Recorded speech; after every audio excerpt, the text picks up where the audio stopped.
Welcome back to Simple Trends. Let's make a tasty lunch menu. Paneer Tikka and simple easy dal, roti and curd rice. If you have not subscribed to my channel, hit the subscribe button and click the bell icon to get notifications on my new videos. I have taken quarter cup of tur dal and quarter cup of moong dal, washed and kept ready. This I will pressure cook. I will make an easy version of dal tadka to go along with my rotis and rice. For the chapati, to the atta I have added salt, a teaspoon of ghee.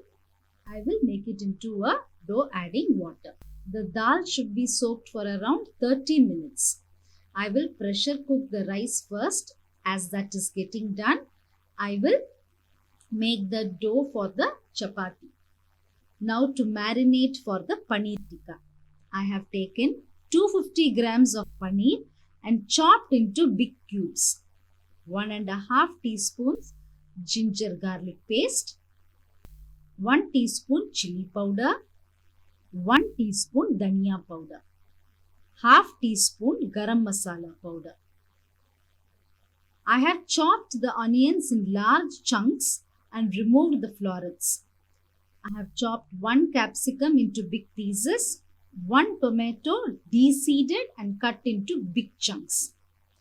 A little turmeric powder, salt to taste and curd to marinate these.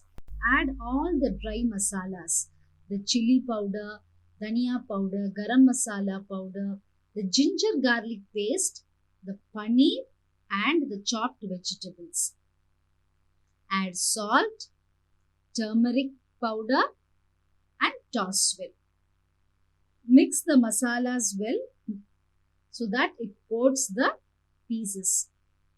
Add half cup of fresh curd, mix well and leave it in the refrigerator for 1 hour. If you leave it outside, the curd will turn sour and it will not give a good taste. You can do this the previous day and allow it to refrigerate. So whenever you need, you can make it very easily. In the meantime, we can make the dal ready. The soaked dal, 1.5 tablespoon of ginger garlic paste, 1 roughly chopped onion, 1 chopped tomato, 1 green chilli, salt to taste and a teaspoon of oil. Let's pressure cook this and season it later.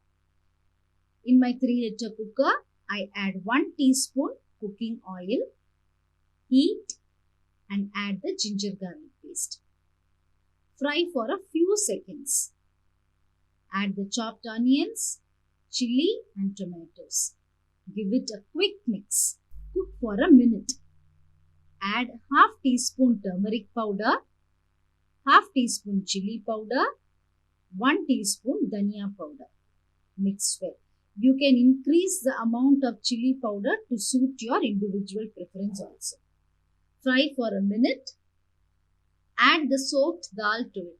I have mixed moong dal and tur dal as it gives a better taste. Mix well. Add the needed water. I have not added salt now. The dals will not cook if we add salt while cooking it. Close and pressure cook for 3 whistles on high. 3 whistles done. Allow the pressure to settle on its own. Open and you can see the dal has cooked well. Add salt. Mix it. Boil for 2 to 3 minutes on a medium flame. To adjust the consistency, I add half cup of water. Allow it to boil well. Now we will season it. In a kadai, add 1 tablespoon of ghee. Ghee gives added flavor and taste to the dal, so don't skip it. Heat and add half teaspoon of jeera or cumin seeds. Allow it to splutter. Add half teaspoon garam masala powder. Mix and add to the dal. Give it a quick mix and boil the dal again for a minute. Switch off and garnish with coriander. Our yummy, tasty dal is ready. Now let's take the paneer and start making the paneer tikka. One batch of this I will do it in the oven, the other I will do it on a stove top. Arrange the paneer and vegetables in a skewer. If you don't have an oven, it can also be done on a stove top in a simple pan. Preheat the oven to 180 degrees Celsius for 10 minutes. You can arrange the paneer and vegetables in any order of your choice. Now the oven is hot. I place the skewers inside and allow it to cook for 10 to 15 minutes. Don't forget to place the drip tray in the oven as the curd from the paneer will spoil the rods if you don't use it. To do this on a stove top, I keep a pan, heat it, add 2 teaspoons of oil. Add the paneer and vegetables and cook on a low flame for 5 to 6 minutes. Toss in between to cook on both sides. Both ways, either on the stove top or in the oven, it tastes good.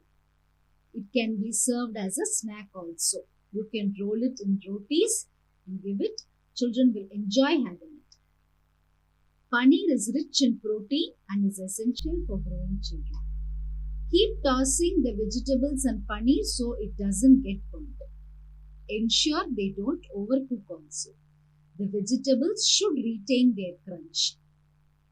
Do it in small batches so it gets cooked well. Now the paneer in the oven is also done.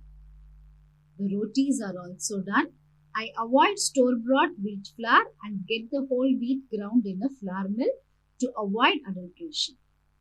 Yummy lunch, dal, paneer tikka, rotis and curd rice all ready to be served. Hope you enjoyed watching this. Stay tuned to Simple Trendz for more easy and tasty recipes. Hit the like button and share your comments in the comment box below. Bye.